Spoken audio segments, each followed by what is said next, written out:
Democracy.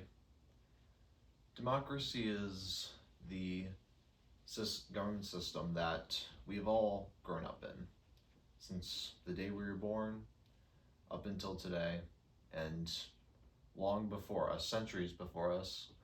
Democracy is the political system that has ruled our nations and is a system that we are used to, accustomed to.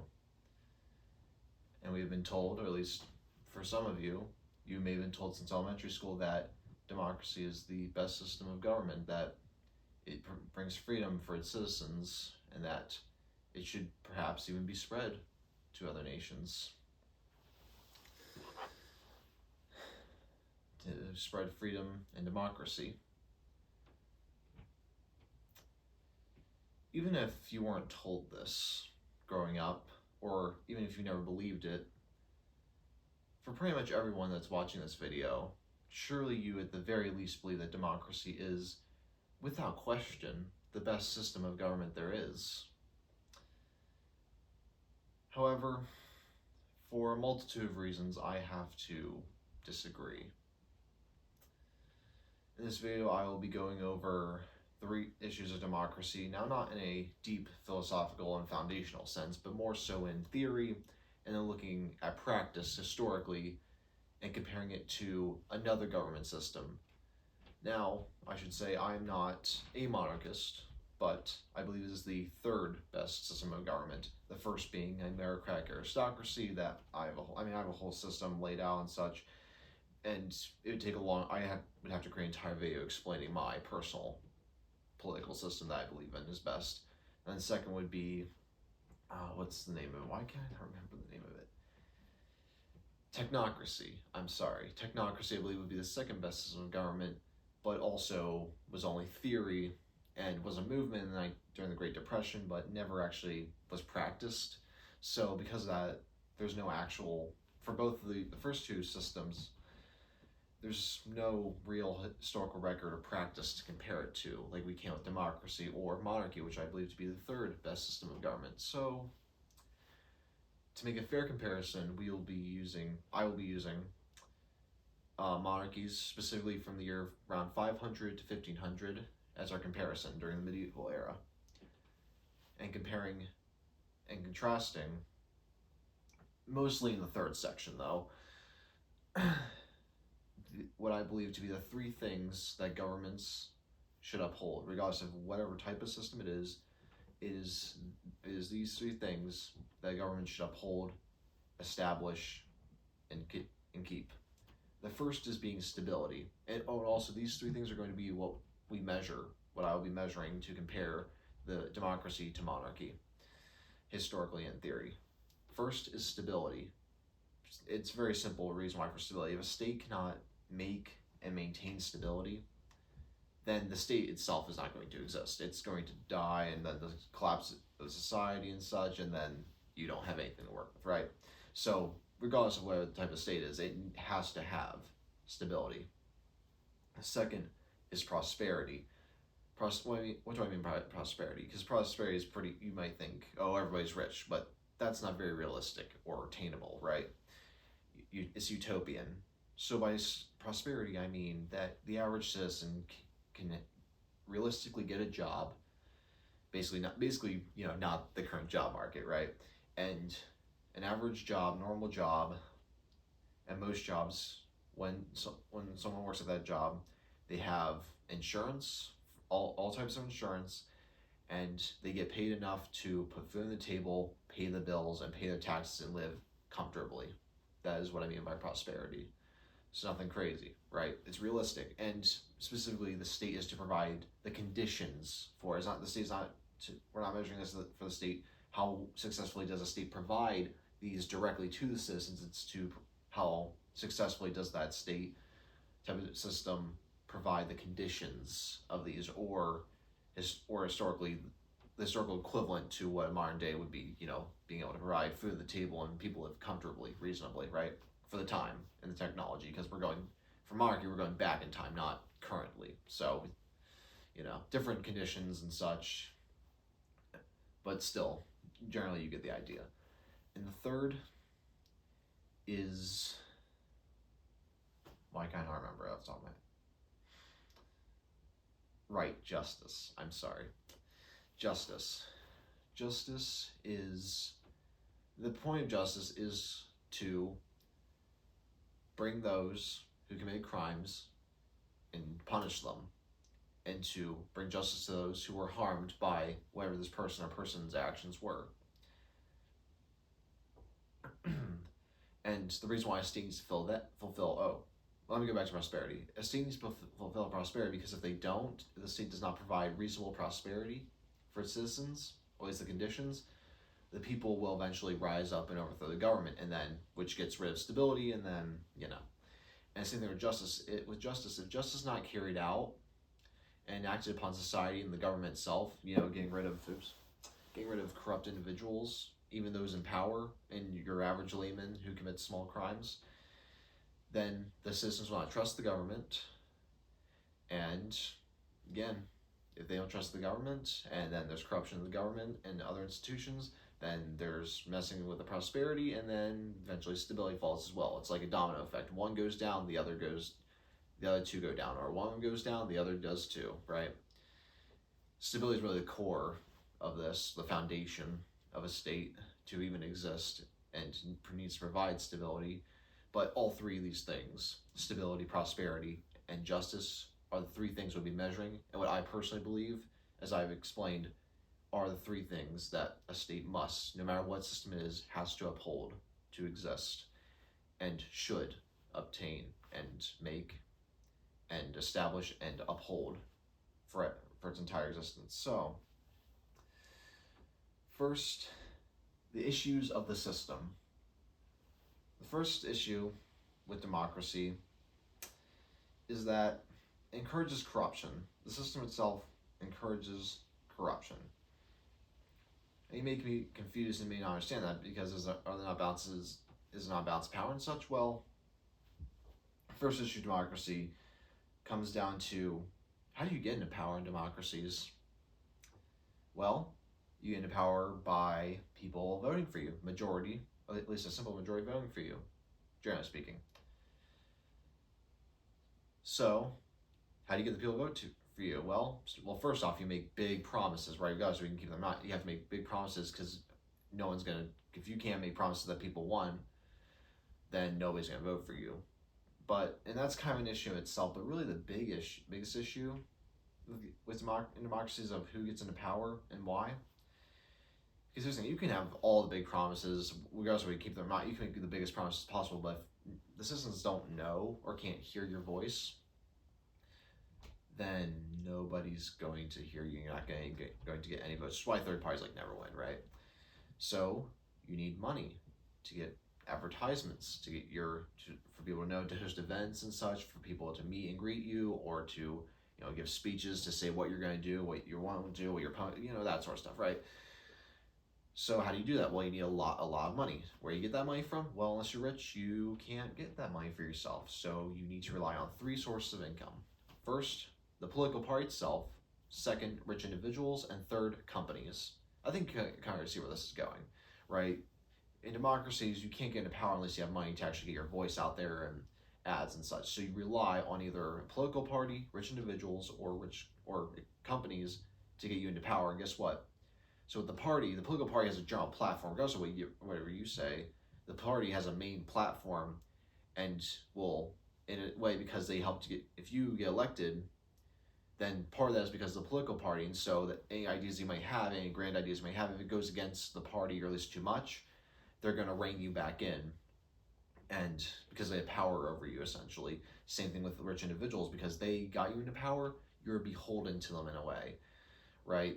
Whether they gave you money directly or indirectly for your party and your campaign, you're still beholden to them, and so chances are you're probably going to do things for them. And also, maybe you'll even get to know them really well personally, and so you'll, of course, then do things good for them. Pass policies and laws, maybe change a definition of certain zones, and allow for a data center to be put here or there, right? That previously wouldn't be allowed, right? Same thing with companies. passing legislation, bills, and other things to help the economy, but really only help maybe a few rich individuals and also companies and such, right? I mean, there are plenty of examples of bills being passed that only help corporations and such, so, and rich individuals instead of the people. Because, and the reason why the politicians do that in democracy is because they're beholden to those people because they got them into power, or as they helped them get into power, they came to know them really well personally, and so then they willingly do it. It's not they feel, oh well, they got me into power, so I got to help them. No, it's not all that. It's also that they personally know them well and want to help them, benefit them, of course, especially if they can get into power again, right? Because being the president, for example, has a lot of power and authority. You can essentially, in a way, enact your vision on America, on the nation, right? Especially if your political party controls the Senate, House, and even the justice system. Sorry, the Supreme Court would be a specific term for it. The next issue with corruption democracies is short terms and limited terms. So usually at most democracies, 2 terms of 4 years each. So what's the issue with that, right? On paper, it sounds good, like anything does, right? They have limited amount of times they can be in power, and it's short. Does not sound good. It means they can't be in power for long, right? They can't do much. Well, here's the thing: since they're in power for a short amount of time, and there's no guarantee that they'll be elected again, what are these individuals incentivized to do? Well, they're incentivized to essentially loot the nation, right? They are incentivized to poke holes and break away bit by bit at anything that's holding back their power or the balance of power and such, right? Or checks on power, because if they don't, they can't. Because here's the thing: if they have a position of power, there's a lot of money influence you have on a lot of different areas, right?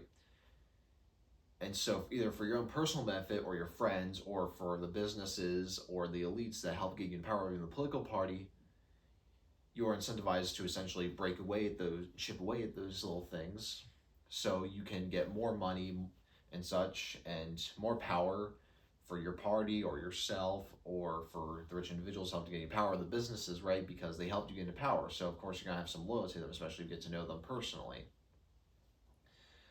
And so, especially because they are in power for a short amount of time, they're incentivized to do all that and chip away things as quickly as possible and efficiently as possible.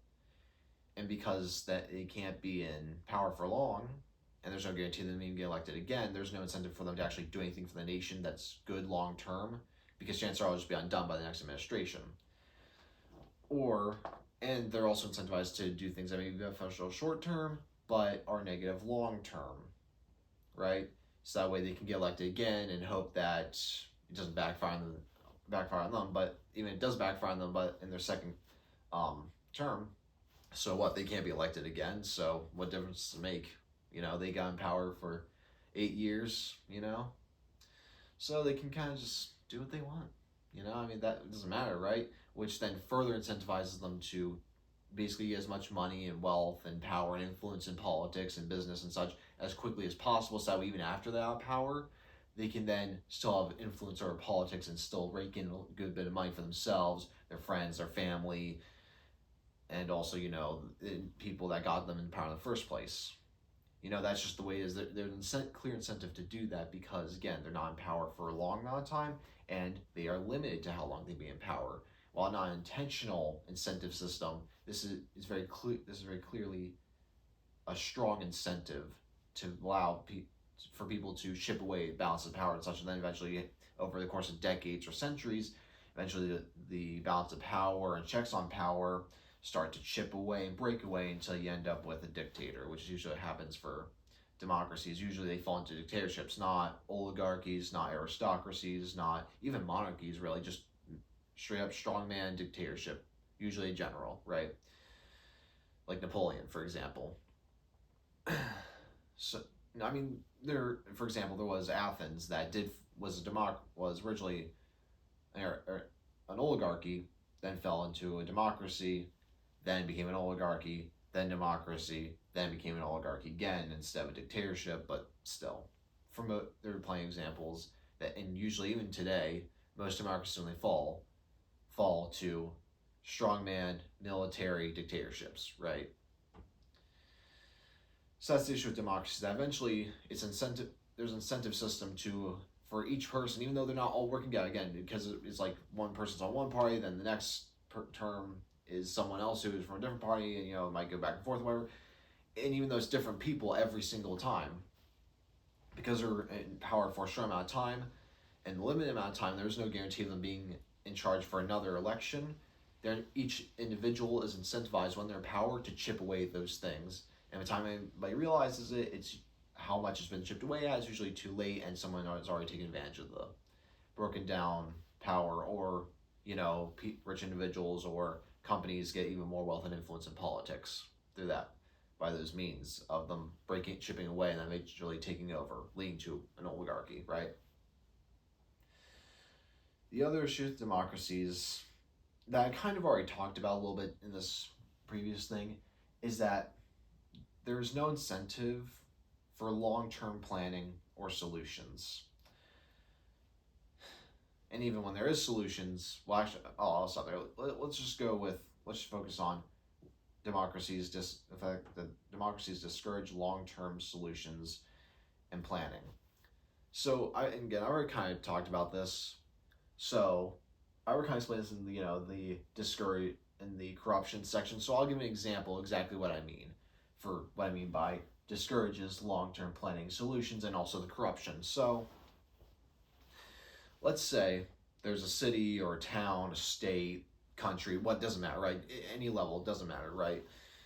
Just someone, geologists, or I'm assuming geologists would be the right scientists, maybe not, right? But the point is, some group of scientists realize that there's this river that leads to a city that, it's not really a big deal, but they realize that because of, I don't know, there's mountains and such, and the rainwater increases every single year, and which means the river becomes larger and larger, and eventually they estimate about 9 years there'll be so much water coming down from the mountains that after a storm or a hurricane, indirect storm so it's just all rain, but from a nearby hurricane, the amount of water that will come down from the mountains will eventually flood the river, and basically it'll be like a mini tsunami running through the city in about 9 years. And so the city needs to build a dam to stop and control the water flow, particularly during storms.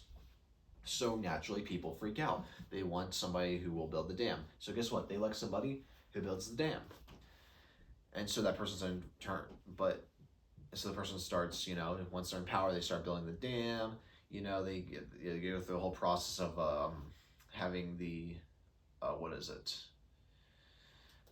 having the auction, basically, of, okay, so which company's going to do it? They auction off the contract to a company, right? They go through the process, getting permits, all that stuff, and they start building it. But to build it, they need the governor or president, whatever, needs to increase taxes to fund the construction project to build this dam. And it'll take about 8 years to build the dam. About 8 years. So over time, they're building the dam, the construction company's building the dam, and the state or whatever is putting more and more money into it to keep it going. But then the average citizens, eventually their fear of this potential tsunami in the future, they're not so worried about it, as it's not a really direct threat to them. And over time, they become not so worried about it. They're not so worried about that, but they're more so worried about the fact that they're taking less money home with them, and there's less money in their pockets every single week and yearly. So eventually, over the course of the 4 years that this first person's in power, citizens protest and saying that we don't want to pay more taxes, we don't need a dam, yada, yada, yada, right? And so naturally, especially in a two-party system where one party represents these issues and then the other party represents the opposite, right? And vice versa. So obviously the other party or the other candidate is going to run on getting rid of the tax and stopping construction on the dam, really significantly slowing it. So the people, obviously, in the next election will vote for him because they want to bring more money home to pay their bills, their taxes, and bring food on the table, go for like a vacation or whatever. because they can't see the big picture, and they forget about the big picture or don't think it's that big of a deal. And so, they like the second guy, and this guy, now this second candidate, doesn't matter what he does, whether the people like him or not, whether he gets elected for a second term after his 4 years, so it's 8 years past, but he gets his second term, the second guy gets second term, or it's somebody else completely different, right? Regardless of who's in power, regardless of how well or bad he does in his term, the second guy either gets reelected or doesn't matter. So it's been 8 years, then a year into the next guy's, and so this is the third person's, or maybe the second guy got elected, doesn't matter, right?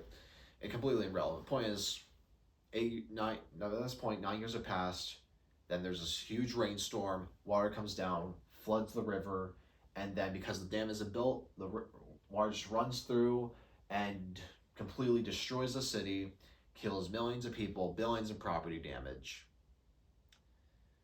And you know who the people are going to blame?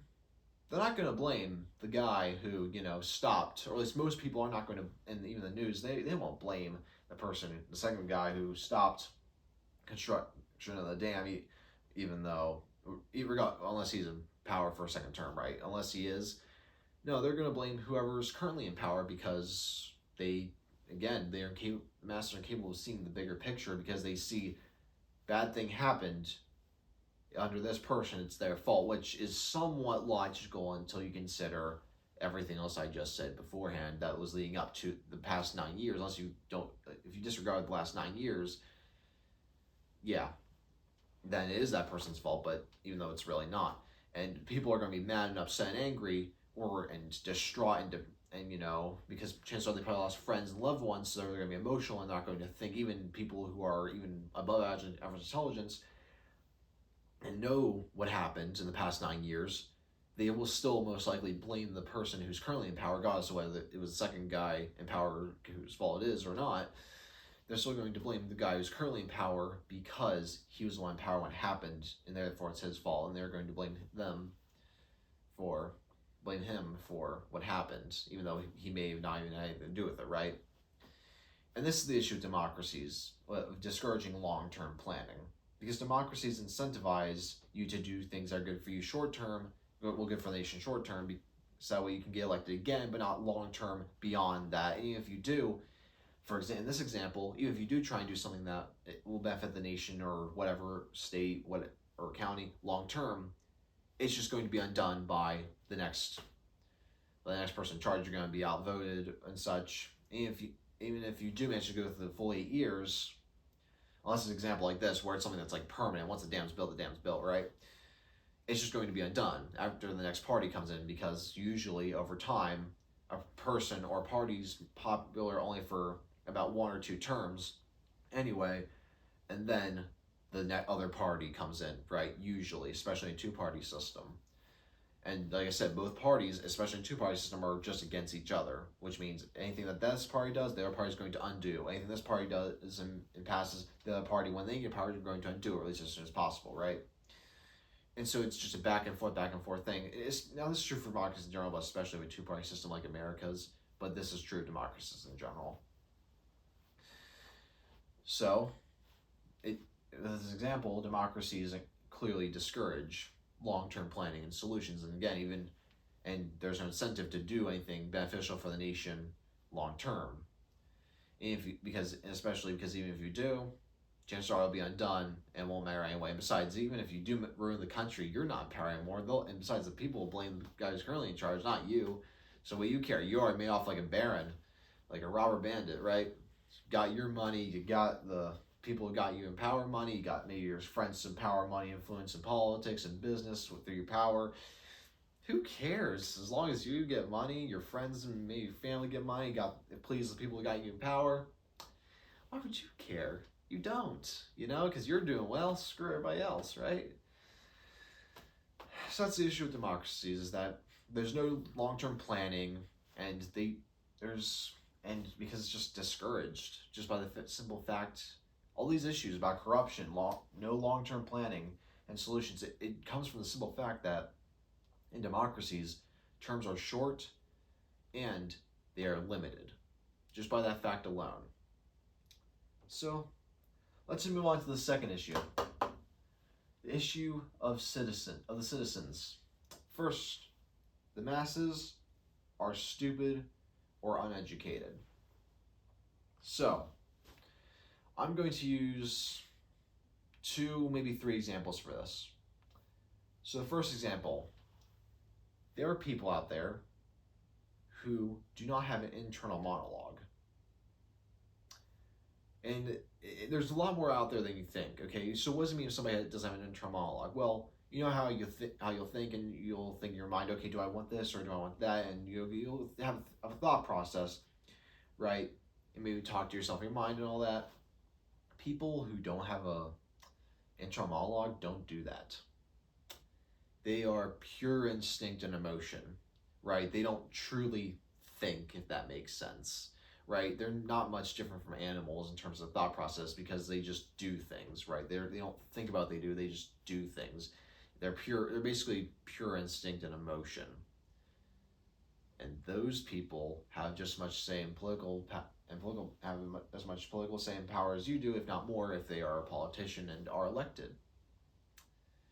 Those are the people that make important decisions for your daily life and for the nation.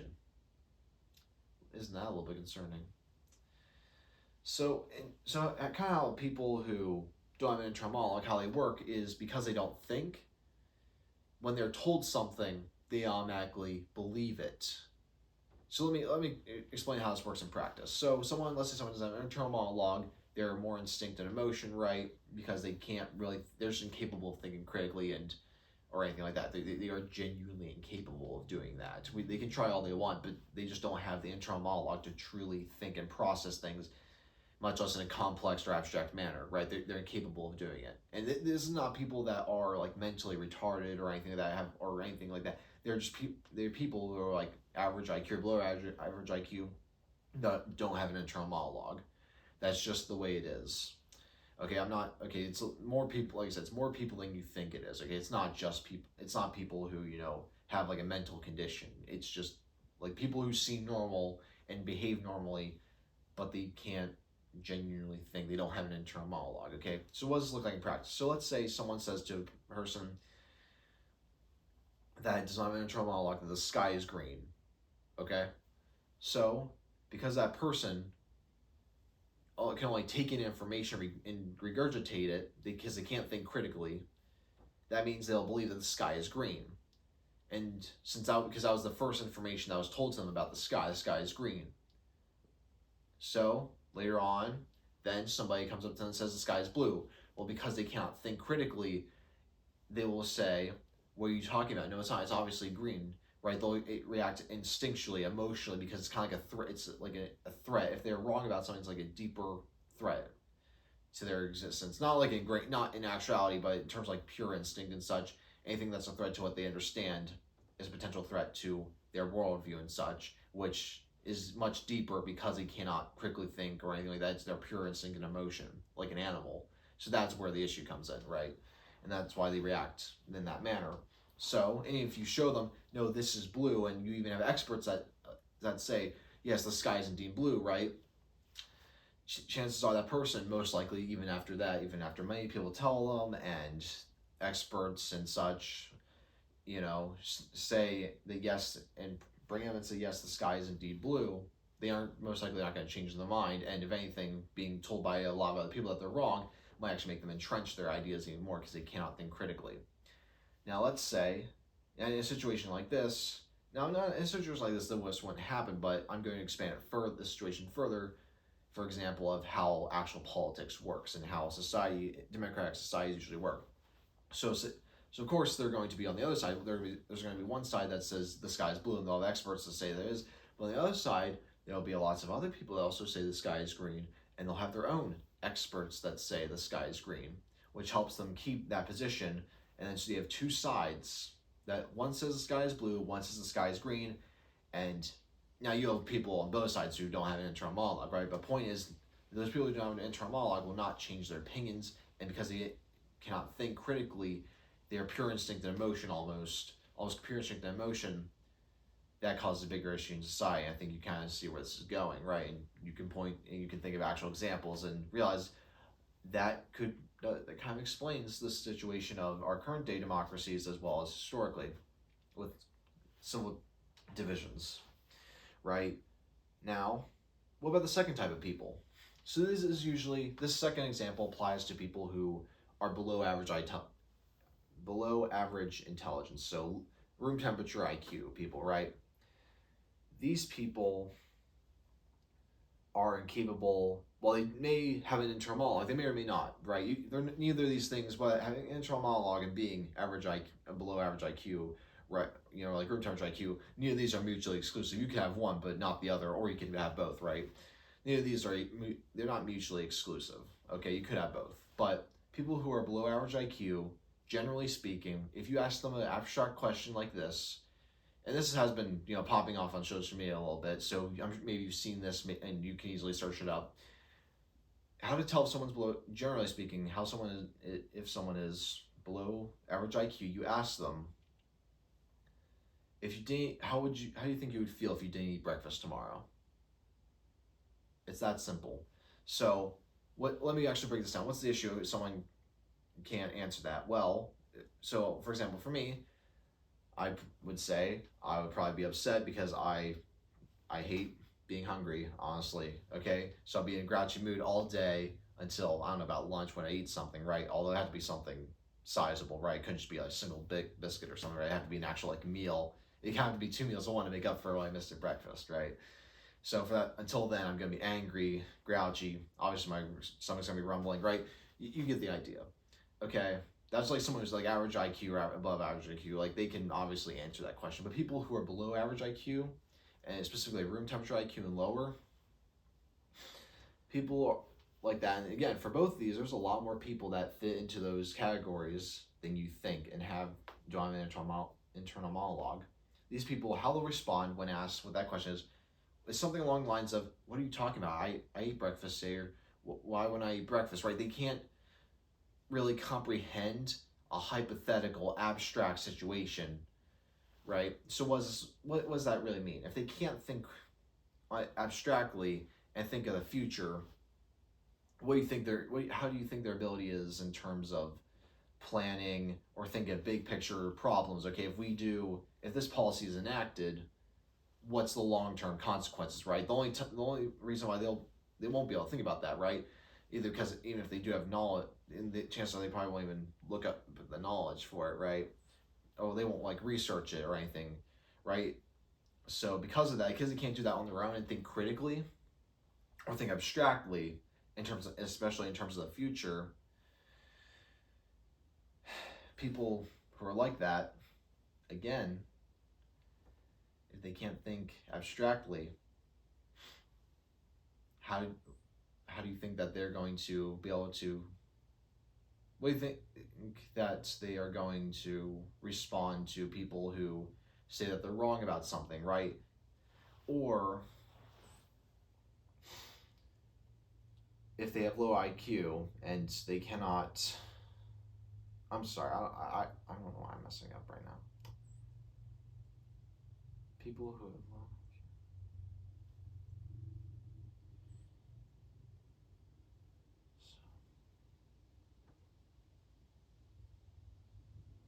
So people who have low IQ, if they are incapable of thinking abstractly, that means that they can't think and for the future. If they can't think of the future, especially abstractly, then what about big policy decisions? If they can't think of big policy decisions and their impacts on society and themselves as a whole, that means any opinions that they have regarding policy or anything that most likely came from somebody else, because again, they can't think of actual opinions or or cannot think of the future abstractly of a policy. Okay, so if we allow the government to print money forever, what will be the consequence?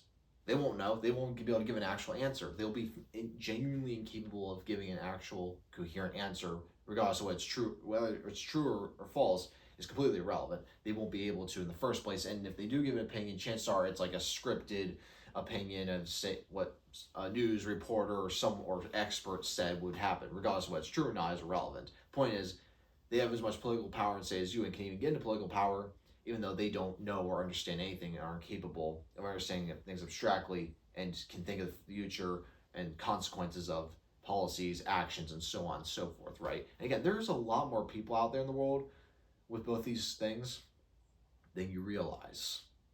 And once you realize that, the amount of political power that these people have is absolutely terrifying. And again, they don't necessarily, they seem like average everyday people because they don't really behave differently, generally speaking. So again, these people have political power. Even though they can't think abstractly, they can't have actual opinions. And so do you really think these people are going to be voting based on what's actually best for the nation or what was told by a news media, a celebrity, or a politician of they said what was best, right? Chances are they're just going to go with whatever was told to them first, right? Which is why most people, if they come from a conservative background, they stay conservative, right? They don't change much from that. If somebody who's liberal will stay liberal, right? That's why now part of that's because, if they grow up as children there, then it's like kind of like, even for people who are like higher IQ, right, and can actually think abstractly and critically, even then they'll generally stay within that area because they grew up with it, right? It's kind of like, obviously, if you kids, if they're taught or told anything, they'll tend to remember it for a long time, or experience something good or bad, they'll remember it for a long time. It'll heavily influence how they behave, right? Nature versus nurture, right? Although nature and nurture both have an impact on that thing, but still, right? They won't be able to change their minds at all, really, or very little. And so, again, kind of a problem, especially for people who have a lot of power and influence over society and politics and the news. They can tell people what to think, and then these people then go on and do that for both sides. I'm sure you can think of plenty of examples of this in real life. Yeah. So yeah, not looking so good for democracy right now. Now is it? So, next issue. The masses are fickle. I don't have it written up there, but the masses are fickle. What do I mean by this? Well, let me go with the example of sports. So sports, I'm going to focus on like the NFL, but there are other examples like celebrities are also a good example of this as well. But sports, specifically the NFL.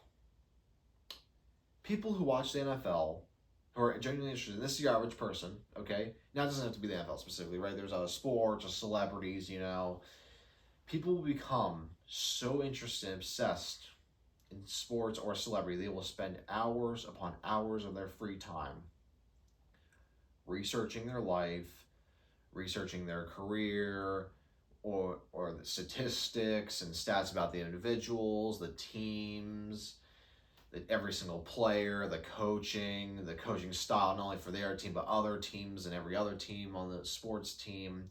I mean, we mostly see this in the NFL, right? I'm sure you can think of plenty of examples that people spend hours reading graphs, predictions, looking at data, memorizing it perfectly, spending so much time doing that, and that's what they do with their free time. Even though ultimately it's useless, it's useless information, it's wasteful, it doesn't help them in any way, shape, or form in terms of understanding the world better or helping them make decisions or anything, right? And same thing with celebrities, right? I mean, I know I'm mainly focused on sports, specifically the NFL, but this is true of like celebrities and other sports as well, right? And they'll even go so far as to say sometimes that when a team wins that they support and root for, they'll say, "We won, my team won." Like they are on the team, or they are a member of the team, like they're the coach, or they're one of the players, right? Which is pathetic, right? That is, oh my gosh. Okay, that's how bad it gets. I'm sure you can think of plenty of people and examples.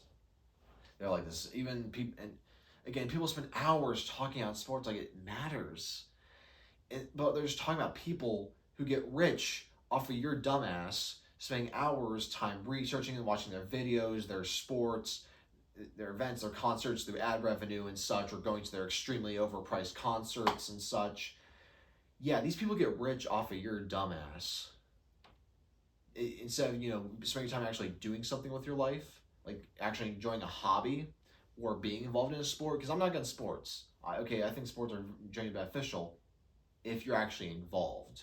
It'd be different if you're like an actual coach for a team, right? They need to know stats, statistics, data sheets, right? And understand your players, right? That's one thing. But if you're not actually involved in the sport itself, like in terms of a job, there's absolutely no reason you should be looking into this stuff. Or if you're like a professional, I guess you say like professionally, but even I would, but that's a stupid idea. Okay, you should not bet a lot of money or take that as like a serious thing, right?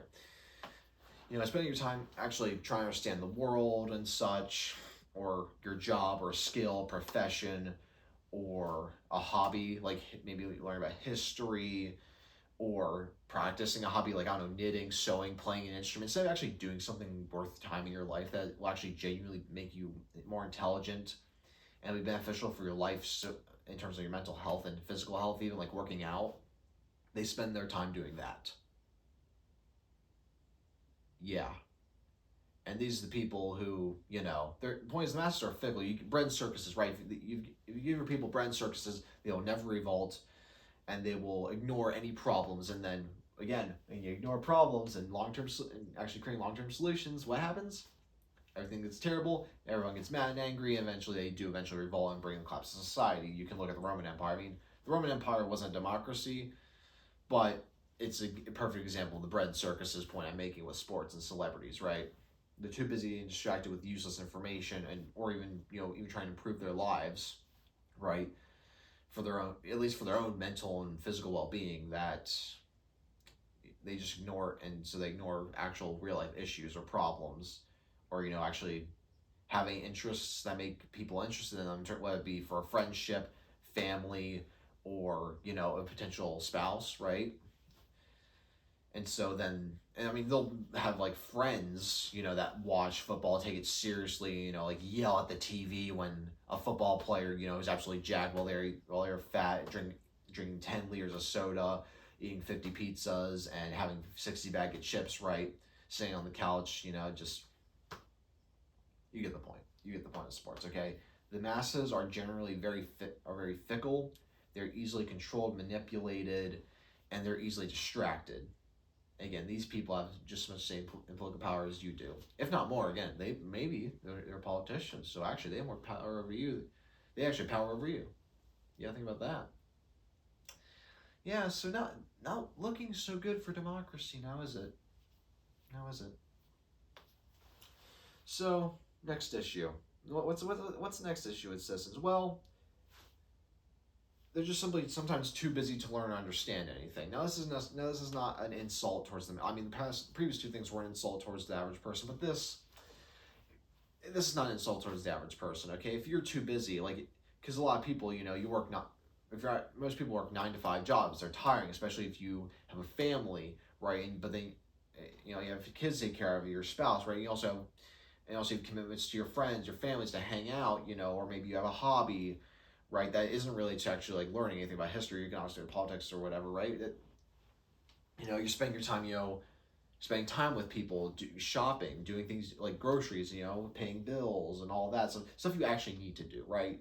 The average person's too busy working or doing things that they have to do, or having a social life with their friends and family, which is genuinely beneficial for their mental and physical well-being, that they either don't care or don't have the time or energy to to learn about economics, politics, and geopolitics, and history, and researching policies, what of candidates, and then looking at history, either the nation or other nations of the same policies, and how did that affect the nation long term, or an area, how that affected long term. Was it beneficial? What were the circumstances, right? Because maybe policy, because of the circumstances of one place, didn't work out, but here the same policy did work well for, right? Like, you really need to go into a lot of research and time. It requires a lot of time and energy to know that, understand that, right?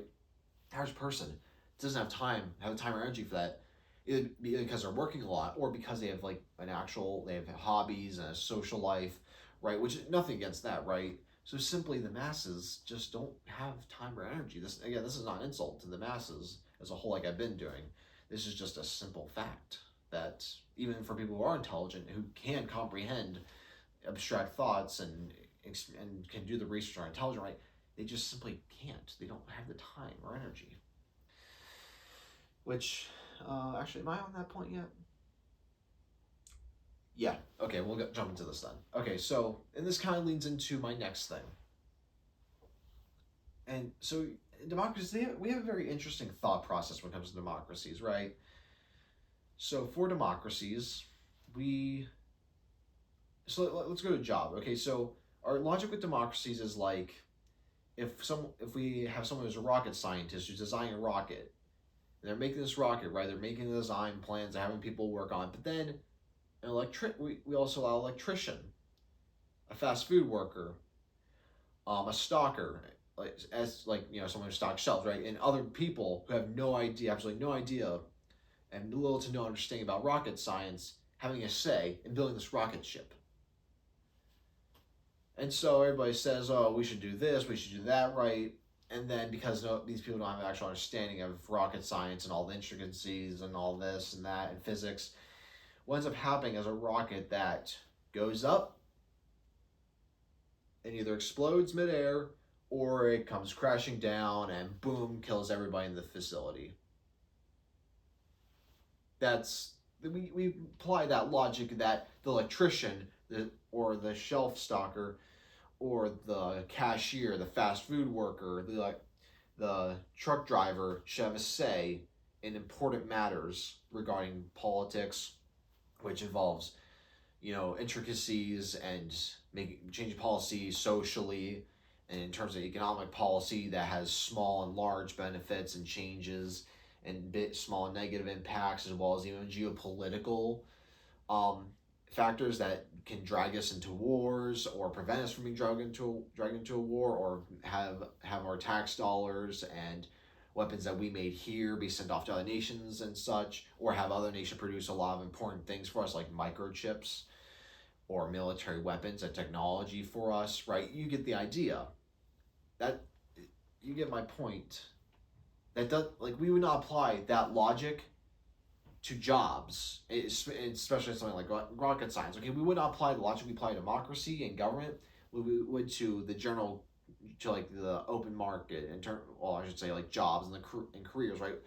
So then why do we do it for democracy? I mean, for the government that's just important and complex, if not more, than most other jobs, because you have to think about a bunch of economic and societal impacts, geopolitical, and you have to consider the historical, maybe some historical things of what has happened in the past of certain groups or peoples, or policies in the past that have worked or haven't worked, and understand and reason why a policy did or did not work in certain areas in such a time period, and so much more, right?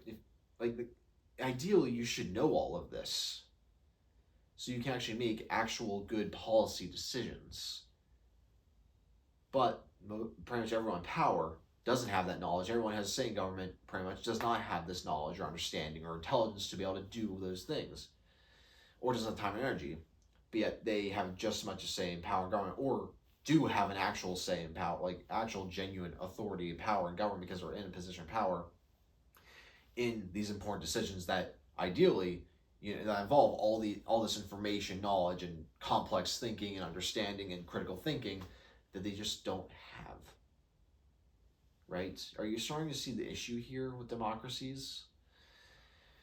So let's move on to the next thing. I think I made my point clear there.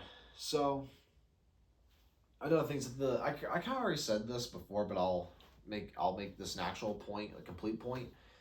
The masses are very easy to manipulate. Now, I will use juries as an example, as a microcosm example of what I'm talking about. So, obviously, how democratic justice systems work is basically a mini mob rule, right? So, because you have to have a jury come to a unanimous decision to decide whether or not someone's guilty or not guilty on certain things, and then the judge decides the punishment, right? So, and obviously, as you know, I think it goes without saying, people who are rich or large companies can afford good and elite lawyers who are either good with their words and manipulative, or good at finding and exploiting legal loopholes. And so because of that, they can very easily convince, either through emotions, if it's like a crime, but it's a criminal that robbed a bank or whatever and killed 5 people, they could say that, oh, he had a hard background, or he's mentally insane. I mean, just look at this guy, right? Or some sort of legal loophole that could at least lessen the sentence of that individual, right, and lessen the punishment from, I don't know, a death penalty to just life in prison with potential of parole, right? Or right, and then people who are poor, they can't afford a good lawyer, and so they end up with a lawyer or a public defendant, right? So they end up with a cheap lawyer who isn't very good with their words and manipulating the jury, or also is not good at finding and exploiting loopholes, and so that's why poor people, even for smaller crimes, get punished more than people who are rich or businesses who are wealthy, who are big, and can afford elite lawyers, right? And if you have a public defendant, it's even worse, right? Right, because that public defendant probably has like 3, 5 other cases to worry about, so which means less time and energy he or she can take into your case, because they have all these other cases to worry about, not just yours, which means you're basically even more screwed than if you hired a bad lawyer with your own money, right? Either way, you're fucked, right? Unless you're rich. So, and a perfect example of this. Now, I do not know this guy personally. I don't even know his name, but a family friend, knows somebody, has a friend. Okay, I know this. Okay, I just trust me. This has actually happened. Okay, don't. Okay, I promise. Okay, a family friend has a friend who had a boyfriend. I promise this happened. Okay, who raped a 14-year-old girl. You want to know how long he was in prison? Take a guess. You want to take a guess? 1 year. And now he's on a few months probation. Because his parents, I guess, were able to find enough money, or were wealthy enough to hire a good lawyer. And so I imagine he either used legal loopholes or he used, manipulation and such, and word things probably became like a sad backstory for the guy that convinced the jury to give him a light sentence. That's how it with appeals to get him out of jail early, and also to end up with only parole. And it's not just the jury, right? It's also because the jury, as far as I'm aware, is in charge of appeals, but still, he was able to their lawyer was able to still, find loopholes and such, and was able to word things well and be manipulative to just somehow justify to people in power to give him, or the judge to, get him out of jail. I mean, or prison. I imagine it was prison. I'm pretty sure, and to not be on probation. And I can guarantee you, I will bet every cent in my bank account. It's more than 2 cents. I'm not gonna say how much I have in my bank account, but it's more than 2 cents. Okay, I'll say that much. This guy, I'm willing to bet every cent in my bank account he is going to fucking do it again. He's going to rape another young girl or a woman, or at the very least sexually assault a woman. I promise you that. Okay, I am willing to bet on that. He's absolutely going. It's not even a question. He's going to do that because you think he's afraid. Because you think he's afraid of the law. No, of course he's not. He doesn't give a fuck about the law. His parents bought him out, basically got him out of trouble, pretty much for the most part. So yeah, he's not afraid of the law. He'll rape another girl, right? Okay, who cares? He's just gonna get like maybe 1 or 2 years in prison, and then he'll get a few months probation, right? If that, right? And there are plenty of other cases of people who have been charged with crimes like 50-something times, right? And then they got sort of like little to zero jail time and they're just on probation, right? And that's democratic justice for you. It's mob rule, and the masses are stupid, fickle, uneducated, and because of that, this is what happens with juries, and that's why criminals often get light punishments in democracies and in democratic systems and get away with crimes so much, and why there's like no justice in democratic systems, because people are easily manipulated. If you're rich, you can get somebody who's good at finding loopholes and is good at, with their words, sharp with their tongue, and can manipulate things and make it seem like this person had a bad back story and use them as the masses are not very intelligent, and get them to feel bad for the defendant and give them a lighter sentence, or even commute them entirely of their sentence that they should get. So that's it for the second subject. So now let's look at historical precedent. Let's look at how things have gone historically. First, stability. Well, this is pretty easy. Historically, democracies have only lasted a few centuries at most. I mean, ancient Athens, the Roman Republic, and now, and also France, I think, is like on their 4th or 5th republic, right? So after the French Revolution, that was the first republic, And then since about 1780, if I'm remembering that correctly, around 1780 to today, France has gone through 5 different republics. So different democratic governments. So that means there was a revolution, a civil war, or they were invaded. I mean, I think one time France was invaded, so that explains in World War II. So that got rid of the one republic, and then after World War II, there was the new republic, which I believe is the modern republic. Yeah. So yeah, in a span of like about 3 centuries, managed to go through 5 different republics. 5. That's crazy. 5 different republics. Wow, democracies are so good. Stability. And let's look at today, right? Let's look at the status of our democratic nations today. Just about every democratic nation today feels like it's on the brink of civil war, collapse, or just straight up societal collapse, right? Or going to turn into a dictatorship.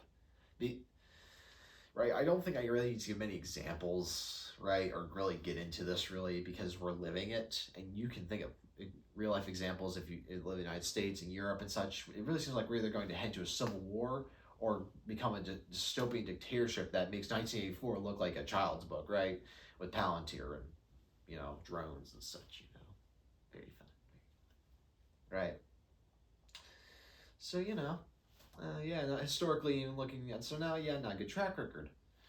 So, okay, that's it for stability, Oh, yeah, also civil wars, right? The United States, not even, I mean, I covered France for stability in terms of civil wars and revolutions and such. I already touched on that, but the United States, not even a century into our existence as a nation, we had a civil war. Okay, that's, just think about that. Barely even a century into not a little less than a century into our existence, America was already went through a civil war, the American Civil War. And there were plenty of other times where America almost ended up in a civil war, So, yeah, and I mean, look at us today, right? Yeah, I think I made my point there with stability. Democracy is not very good at bringing stability. So okay, well, what about for prosperity, right? That means we something with that. Nope. Financial crises. Let's look now. Part of my point for this is that democracies are reactive, not active. So because of that, they don't think. For example, the 1930s. 1920s. In the 1920s, America, and before the 1920s, America had a long tradition of the government basically not even existing in the economy, right? The government didn't do anything. They didn't even set a minimum wage or labor laws, nothing, right? The government didn't do anything.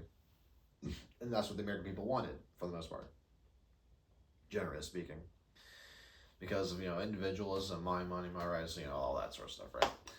And so because of that, throughout the entire 1920s, especially because the nation was doing so well economically, and also before the 2008 financial crisis, the market stock, the bubble, the mortgage bubble, I believe is what it is, what was, the economy was doing well, and nobody was concerned about anything.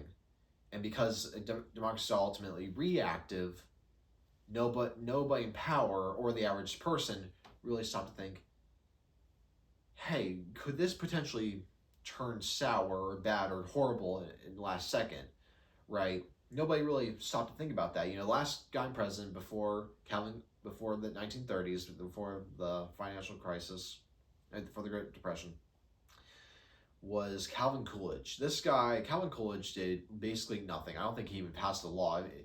But I think he signed like a few laws that Congress gave him. But other than that, he didn't really do anything. He didn't. As far as I'm aware, he signed no or very few executive orders. Like, this guy really did nothing. That's why he's like not known at all in history, because he literally did nothing. he just sat there, right? He just kind of existed. He chilled in office, which sounds great for him, and the economy's doing so well. But then, because democracies are not, they're not system. It's not a system that encourages long-term thinking or planning. Nobody stopped to think, could the financial market crash? Could the stock market crash?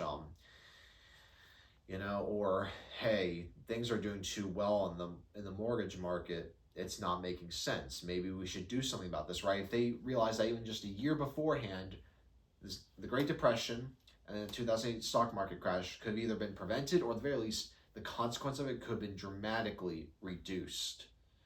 But no, because democracies are reactive. They don't do anything until there's clearly a problem, right? Because there's no incentive to even try, and there's nobody that's really trying to look for is there any potential issues, right? Because why would they? They're not in power for long anyway, so why would you? There's no point. There's no incentive for you to do that, especially if you're not going to be in power next time. And if you do try and do anything, it'll just be undone by the next person in power. So why would you care? What's the point, you know? And then the other issue when it comes to financial crisis is oh yeah, that was it for that. So now let's go to justice, mob rule. I mean, I kind of covered the French Revolution. That was good. Juries. Oh no, sorry, I didn't cover the French Revolution. The French Revolution was basically what justice was during the French Revolution was literally just if you, for well, at least in the beginning, and then Robespierre made it even worse. Right, I'm not going to get into him, but but for justice during the French Revolution was literally just if you are an aristocrat, a noble, or someone of the church, or a king or a lord, we're just gonna execute you, regardless of what you did anything wrong. It's completely irrelevant because you're one of them, right? You're one of the bad people. You know, you're in power, you're rich, so we're just gonna kill you, right? And also there were trials, but there were mock trials, there were show trials, right? They weren't real trials, and so people couldn't even defend themselves, right?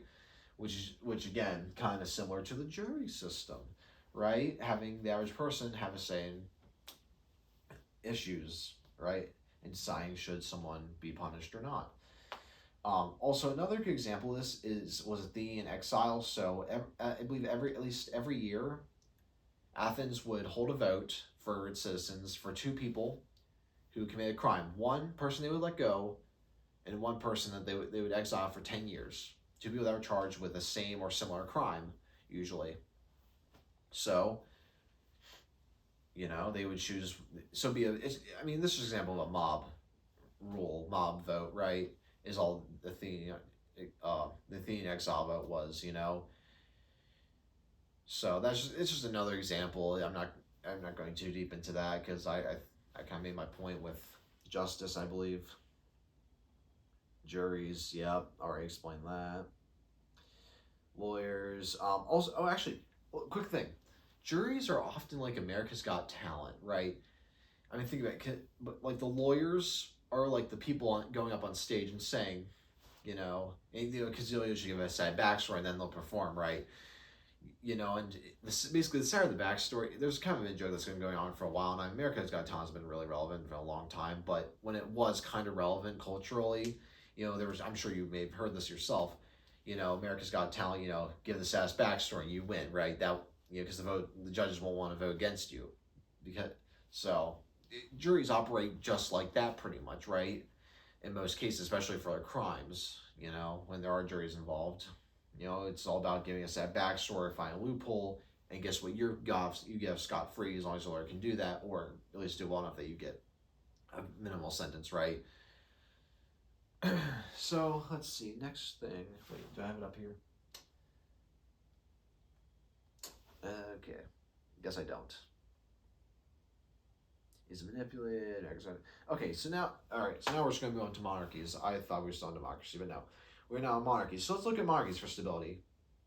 Monarchies, again, monarchies lasted for a really long time. Historically, they do, but also specifically during the medieval era, monarchies lasted in terms of like hereditary line for over a few centuries, long past a few centuries, right? Like the Habsburgs, right? It was a consistent, clear line of power of who's in power and who's next, right? And it was over a course of about 1,500. Wait, no, about 1,000 years, right? Well, more than that, a little more than that, right? About 1,000 years, monarchies ruled throughout Europe, right? Now there were sometimes battles and such and fights for power, but usually it's pretty clear who's in power next, and those who would get power next would be from the time they're born, well, not from the time born, but when they're little and young, they would be given the best education in terms of economics, politics, philosophy, and so on, right? That was available at the time. So they knew how to actually rule. Now, sometimes this wasn't always the case. What's his name? Henry VIII is a good example of this. Oh wait, no, sorry, no, not Henry VIII. No, sorry. Tsar Nicholas II is a good example of this. I'm sorry. Tsar Nicholas II is a good example of this. Okay, so Tsar Nicholas, his dad never actually taught him how to rule because originally he wasn't going to be the successor, but and so he never got around to actually teaching him. And then before he did, when he was about to, he died. I forget. It was some sort of disease. I don't remember exactly, or infection. I forget exactly what it was, but he died, and so Tsar Nicholas, with like little no education as an adult, came to power and did not rule. And as you may know from the Russian Revolution, he did not, and then the Russian Civil War, he did not do a very good job, to say the least. I mean, Russia wasn't doing well in general, but he didn't exactly make it much better. I'm not going to get into all that. I'll give one example. So, a quick example. So Russia was on good terms with the Finns. Mostly made them independent. But then Nicholas decided to screw that up. Even though the Finns had no problems with the Russians and since they're mostly independent, had their own government and such, and it was spoken Finnish. But Nicholas came in and said that the government, one of the things he says that the Finnish government should start speaking Russian. That the Russian language should be the main language in government. It should not be Finnish. Among other things, which then led to the Winter War later on, after when Stalin was in power later on, because it just made the Finns dislike the Russians. So it was a slow build up until the Winter War. So for stability, and so because there's a clear succession of who's in line in power, and because they would generally the people in power would be trained and learn and actually know things and understand the world and such, they usually ruled well. And there's also there's incentive to rule well, because here's the thing: you're passing your kingdom on to your children, to one of your children. And if you're even a decent human being, right, you want to pass a good a nation, or the kingdom on to in good condition to your children, so that way they don't have to struggle like you did or that you do, right?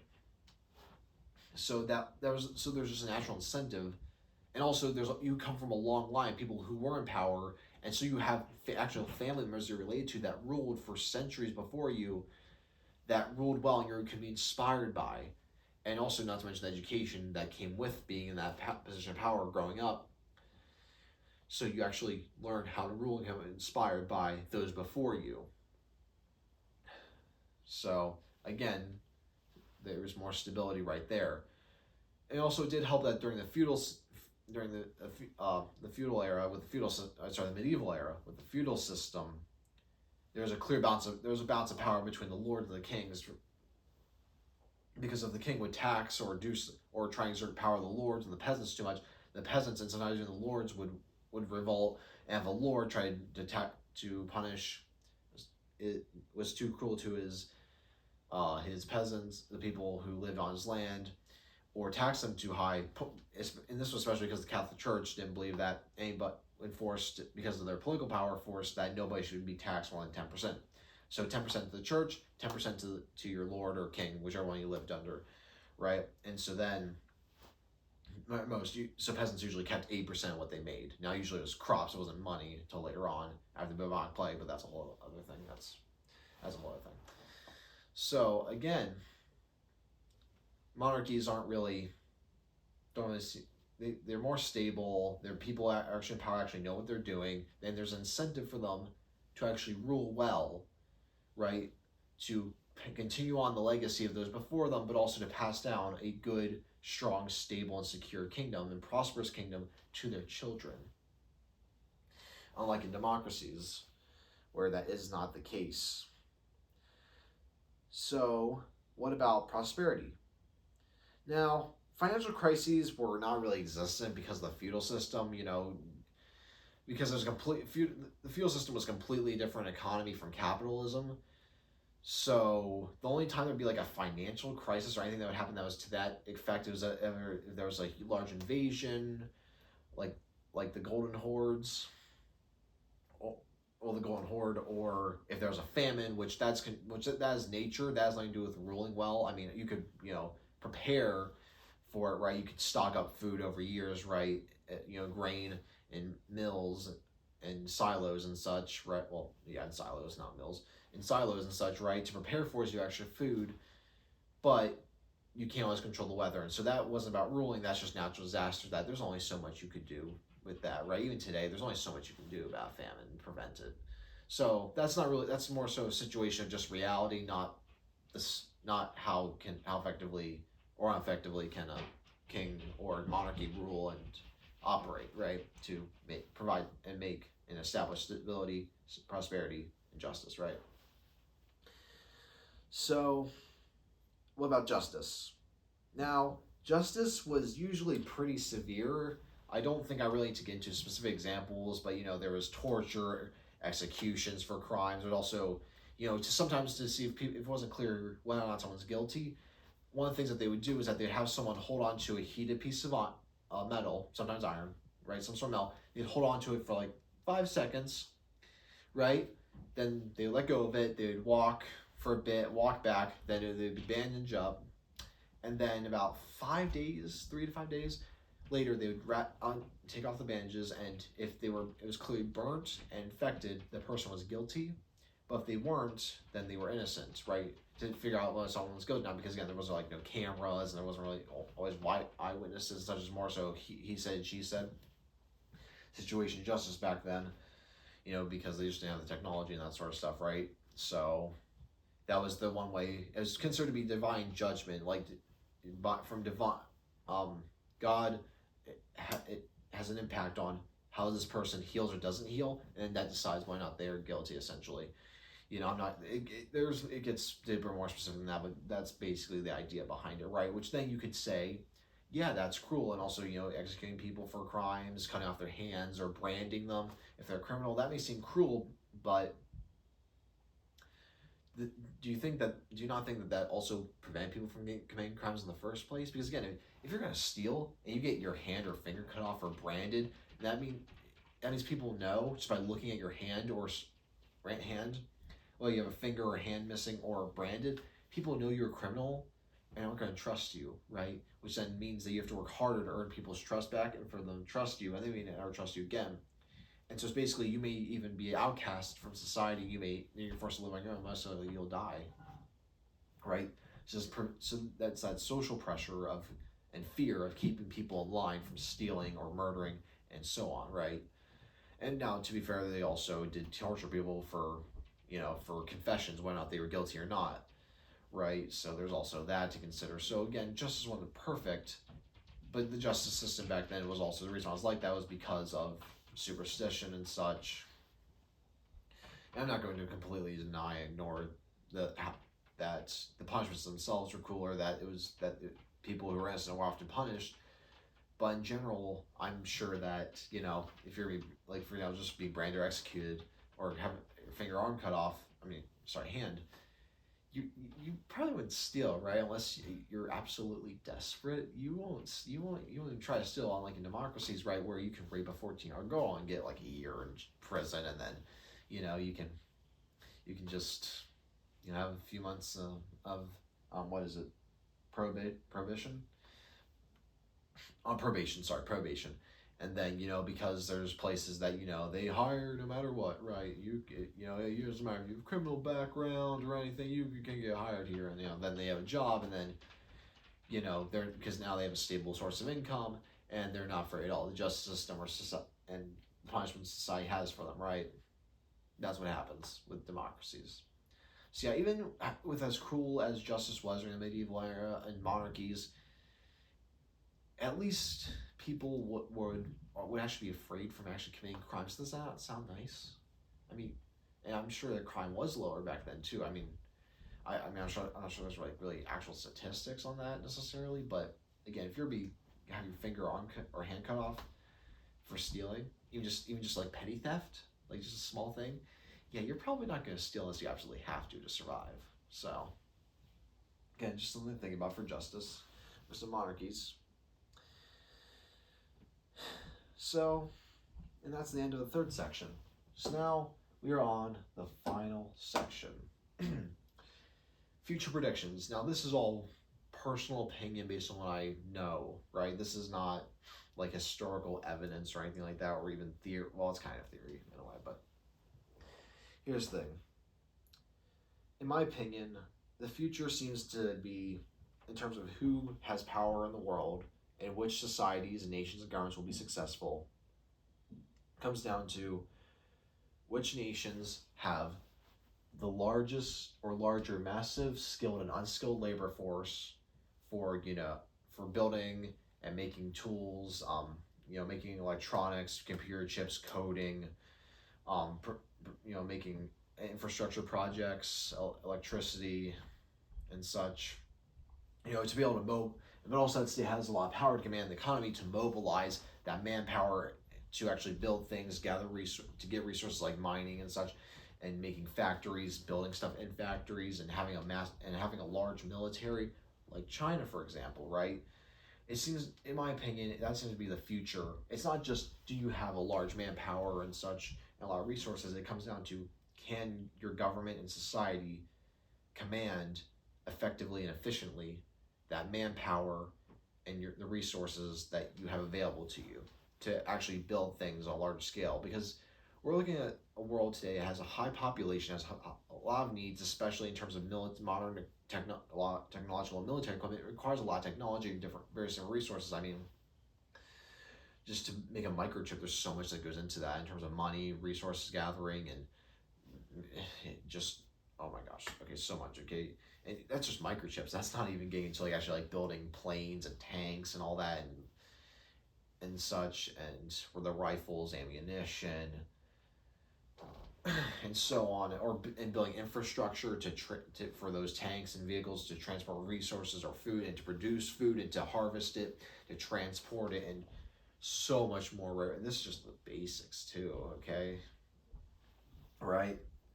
And having logistics, it seems to be that the future comes to and the success of a state and society comes down to, and will be, for the state that can properly, most efficiently and effectively command an economy and command the people of that nation, to build things, to maneuver people, to produce things, to gather resources, to transport resources and men and soldiers to battlefields, right?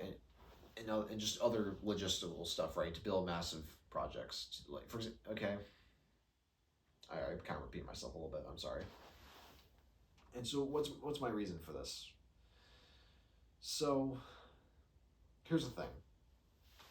I kind of did explain, large population.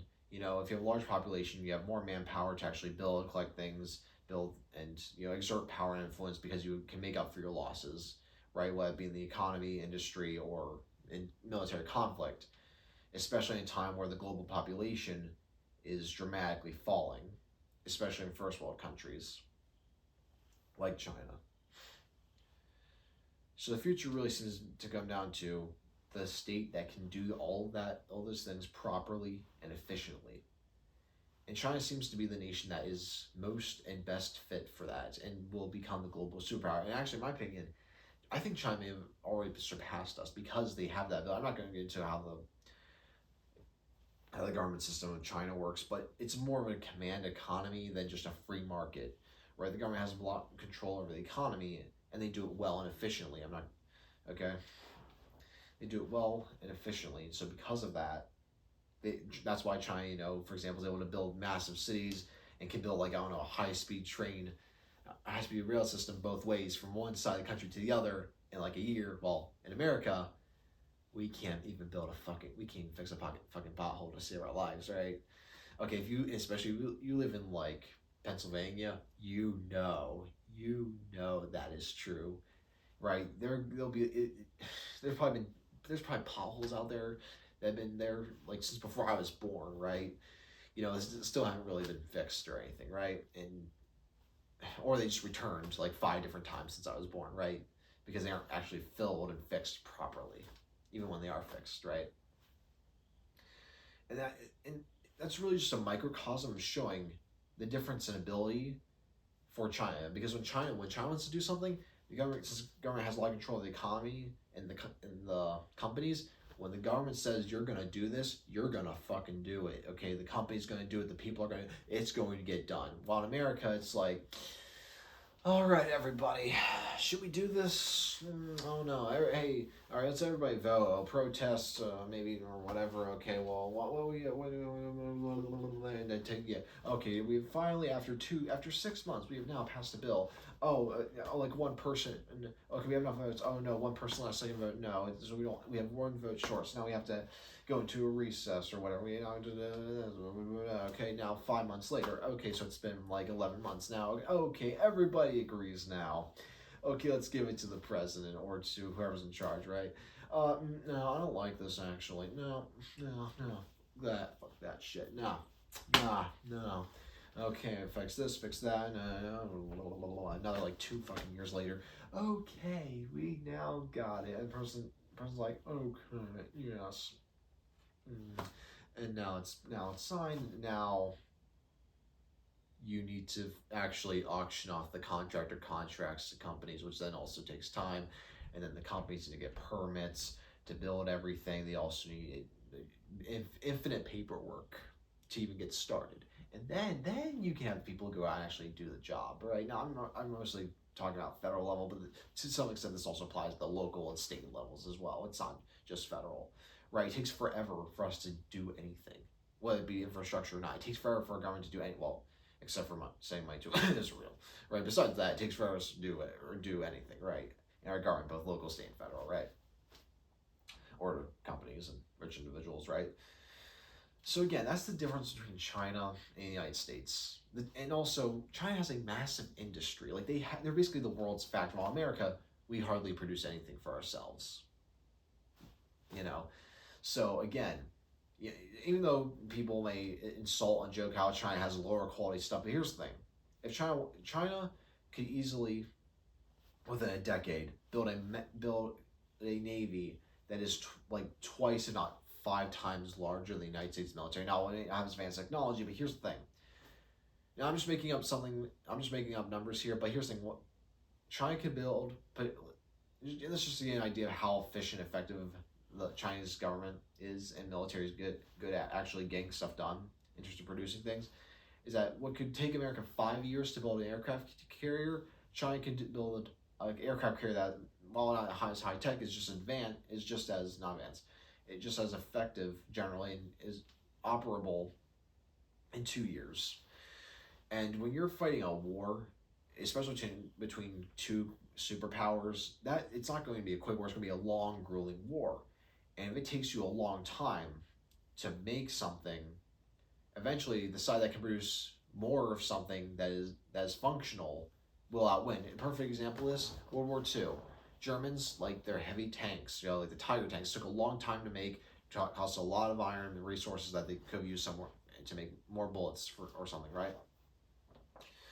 But the Soviets built a cheaper but weaker tank, but they were able to produce it en masse. And eventually, like a single is the T-34. A single T-34 had no chance of defeating a Tiger tank, right? It was lighter, had a smaller cannon, couldn't really penetrate a Tiger tank, at least not, at least one. It's going to take quite a few rounds to do that, right?